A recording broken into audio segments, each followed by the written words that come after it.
Did you read the full article? It's insane. It's insane. The Royals are funding BreadTube. Yes. Um, so that's what's happening. Caleb Maupin, theorized in his book "BreadTube Serves Imperialism" that yes, without a doubt, these nefarious forces are in fact funding or guiding BreadTube commentary, right? That they are doing targeted operations and targeted commentary and trying to combat certain information that is prevailing amongst Marxist, Leninist YouTubers or commentators or influencers or anti-imperialist commentators or influencers online, Twitter users, whatever. And for a while, there was never, I saw someone commenting about this. For a while, there was never anyone who's really brave enough to call out the fact that this is what BreadTube was doing and has been doing. And it really wasn't until, as far as I know, Caleb Maupin, who's, he was the first person who started to really hit the nail on the head and be like, yo, all this stuff is insane. What the fuck is going on? Like, we need to talk about this and we need to do something about this, right? Because when you have someone like Caleb who is just speaking facts about a country like China, providing, of course, as needed, critical analysis and of a ongoing socialist project, ruthless criticism, while still recognizing their victories, and then for doing that, someone like Vosh, who he debated on this, responded by calling him a Nazi. Well, that kind of sparks a lot of red flags for me, And then, of course, you've had all of these subsequent red flags. Vosh and other breadtubers saying things like Julian Assange should be extradited to the United States and held in a CIA black site where he's tortured and killed, or we should stay in Afghanistan to further advance feminist issues, or we should further support Jaish al-Islam in Syria. This is something that like Dylan Burns regularly repeats. We should support Jaish al-Islam in Syria, or we should support the occupation that's being facilitated by the United States and the Kurds in the northeast of Syria.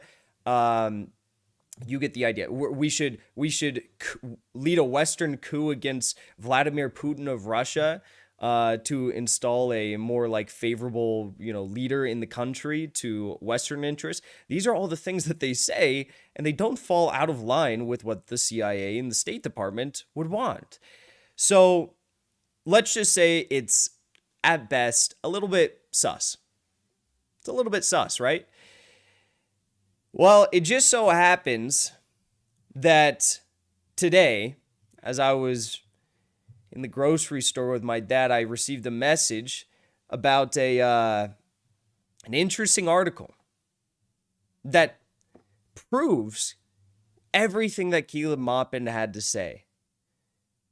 It proves that Caleb Maupin was right about BreadTube and who it serves. The Grayzone has documents to prove all of this. So I want to show it to you because this article is absolutely mind-blowing. And if you haven't retweeted this yet, go hop off this stream for a second, go retweet this. This blew my mind when I read the article. All right, and we're gonna go through it right now. So Max send me this. In case anyone doubted Caleb Maupin's hypothesis that BreadTube was a pseudo-socialist vehicle aimed at undermining anti-establishment forces. For those of you who don't know, BreadTube is like a shitlib, loosely defined media collective of like YouTubers and streamers, both on YouTube and Twitch. In case anyone doubted Caleb Maupin's hypothesis that BreadTube was a pseudo-socialist vehicle aimed at undermining anti-establishment forces, and that intelligence operatives were giving its influencers a nudge behind the scenes, we've got the documents. The Grayzone reports leaked files expose Syria PsyOps veteran astroturfing BreadTube star to counter critics of government COVID restrictions. Kit Clarenberg, who's been doing some great reporting at the Grayzone, and Max Blumenthal on how UK state-backed PsyOp pros are bringing home the tactics they honed in Syria during the Syrian dirty war. All right, this is crazy stuff. And Caleb Maupin responded, said, "I was right about BreadTube and who serves it. The Grayzone has documents to prove it." let's take a look at this article. All right. Oh, and for those of you who don't know, this is PhilosophyTube, 1.08 million subscribers, huge platform. Videos get nearly 1 million views, if not more. Very, very big YouTuber. I believe a UK-based YouTuber. So, huge, influence from this single YouTuber here. And, what's really interesting about this is like, when you have YouTubers like PhilosophyTube, for example, who rarely put out content, like every few months, PhilosophyTube will put out like a video or something like that, and they get thousands and thousands of subscribers every single day on their channel. Yet you have individuals like, I'm not going to use me as an example, but say the Grayzone, who go live or post very in-depth, well-produced videos multiple times a week usually. And they get suppressed in the YouTube algorithm. Sometimes they lose subscribers. I mean, it's really insane how the whole algorithm works, But let's get into it.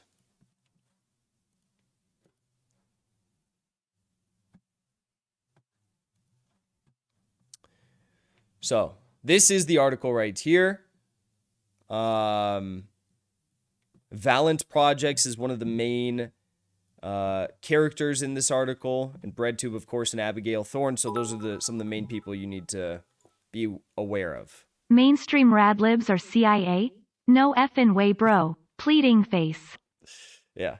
No, it's they did a pretty good job of hiding it for a while, but now they have the documents to prove it. Leaked files expose serious PsyOps veteran astroturfing BreadTube star to counter COVID restriction critics. By covertly recruiting popular YouTube influencer Abigail Thorne to counter growing opposition to UK government COVID restrictions, PsyOps pros are bringing home the tactics they owned in the Syrian dirty war. Leaked documents, which you can find here, it's for download here. I don't even know if I can show this on. I'm sure I probably can, but they have a lot of it pictured here below, so we're going to be looking at it. Leaked documents have revealed state-sponsored influence operation designed to undermine critics of the British government's coronavirus policies by astroturfing a prominent founder of the BreadTube clique of anti-fascist YouTube influencers.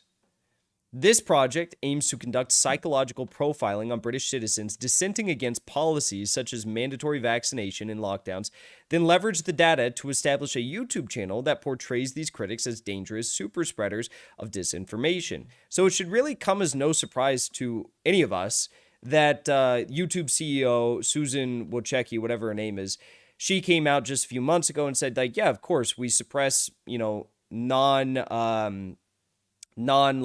professional, whatever that means, non-professional media in our algorithm, and we uplift verified sources of information. Without a doubt, PhilosophyTube, aka Abigail Thorne, is one of those individuals. So let's keep reading here. Designed to curb the influence of pseudoscience material online with specific emphasis on coronavirus-related anti-vaccine sentiment, the operation is run by the UK's Royal Institution and dubbed Challenging Pseudoscience. Its top patron is Charles, the Prince of Wales, next in line to the British throne. So the British royal family is funding this Challenging Pseudoscience institution, and by doing so, they are covertly, and we're going to go into why it's covertly being done, but covertly funding these campaigns of challenging pseudoscience by leveraging and promoting breadtubers like PhilosophyTube. So let's read on here. The organization received a substantial cash injection in 2020 from the UK government's Culture Recovery Fund earmarked for video production.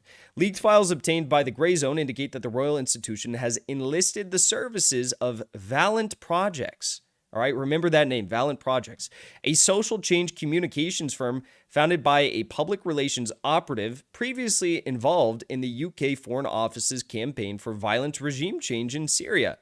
So this founder of this company, Valent Projects, who's doing all of this PSYOP work, was actually on the ground, and he was a journalist prior to doing this. He was on the ground embedding himself in terrorist groups like Jaish al-Islam and trying to basically do a media spin on these groups to promote them as, Western-loving, moderate rebels. You've heard that term, right?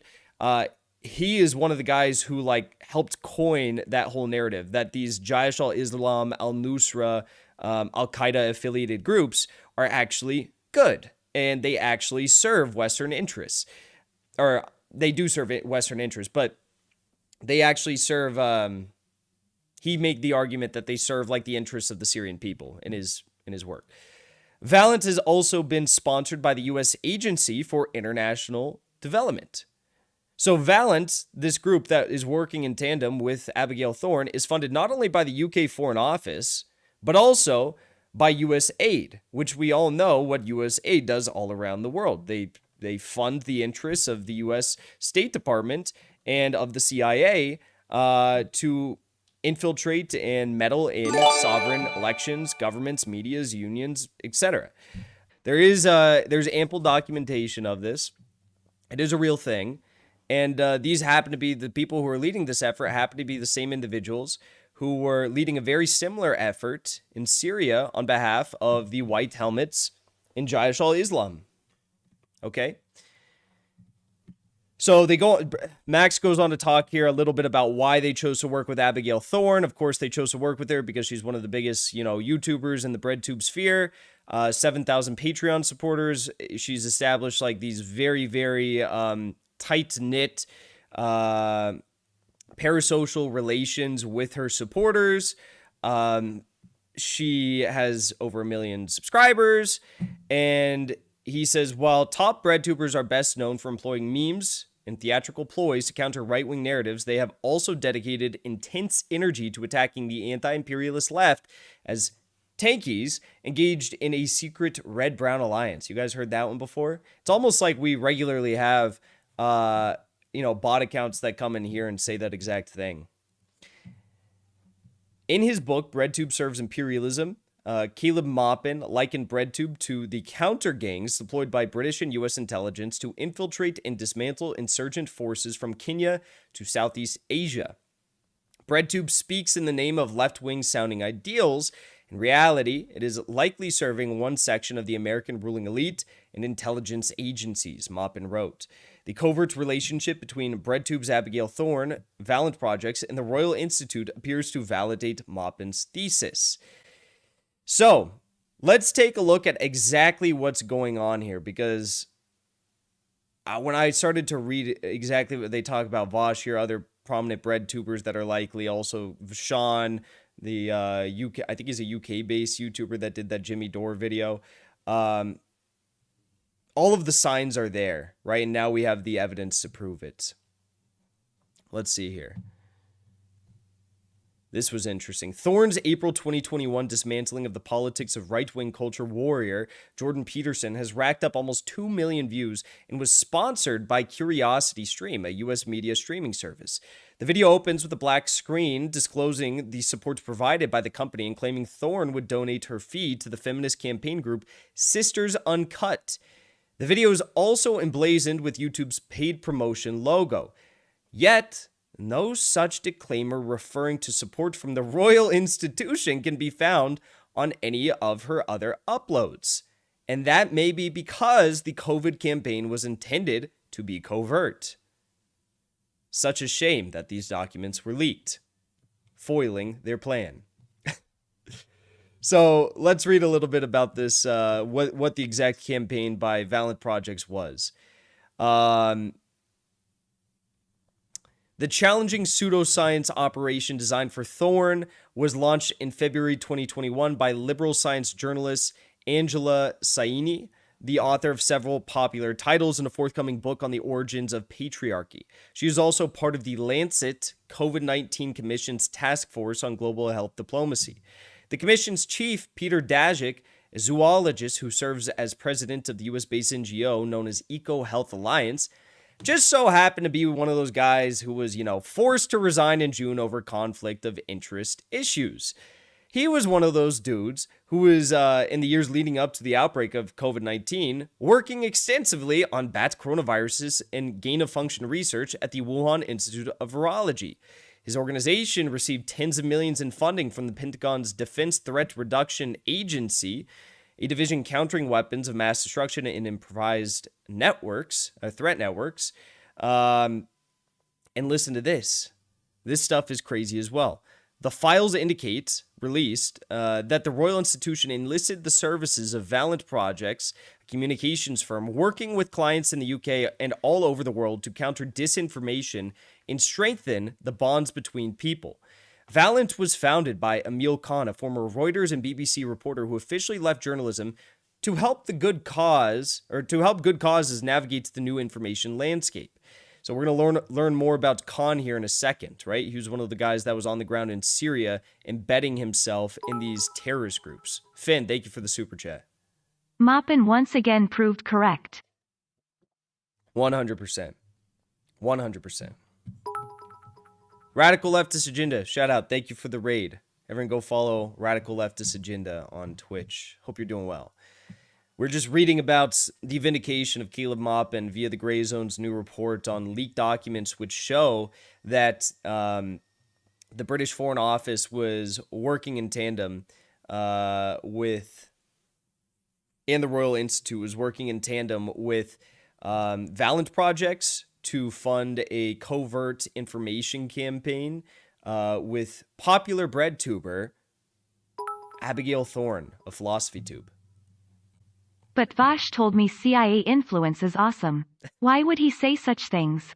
Are you saying he lied to me? Pleading face, pleading face.